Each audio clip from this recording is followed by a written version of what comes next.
देव वचनात सापडतो. देव कुठे सापडतो? वचनात. हा, जे वचन प्रचार केलं जाते ना, वचनावर विश्वास ठेवा. आमेन. त्या वचनावर जर विश्वास ठेवला तर देवाची ओळख होईल. हालेलुया. पण माणसावर जर भरोसा ठेवला ना तर देव कधी सापडणार नाही. आज मी पाहतो ना, जेवढे लोक देवाशी विश्वास योग्य नाही येतात तेवढे सेवकांशी विश्वास योग्य आहे. कोणाशी?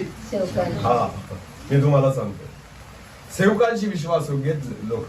तुम्हाला माहिती, मी तुम्हाला एक सांगू इच्छितो, आज कितीही मोठे प्रचारक असू द्या, ऐका त्यांचं वचन. जर चांगलं असेल ना, जर ख्रिस्ताचं शिक्षण असेल तर नक्की ऐका. पण एक लक्षात घ्या, जेव्हा तुमच्या घरामध्ये काहीतरी वाईट घडतं ना, तुमचाच सेवक येतो प्रार्थना करण्यासाठी. समजतंय तुम्हाला? हा, तुमचाच दास येतो तुमच्यासाठी मध्यस्थी करण्यासाठी. त्यावेळेस मोठे प्रचारक जे असतात ना, ज्यांना तुम्ही युट्यूबवर फॉलो करतात, त्याच्यातला एक फोन करून बघा त्यांना. त्यांनी जर उचलला तर मला सांगायचं. लक्षात घ्या.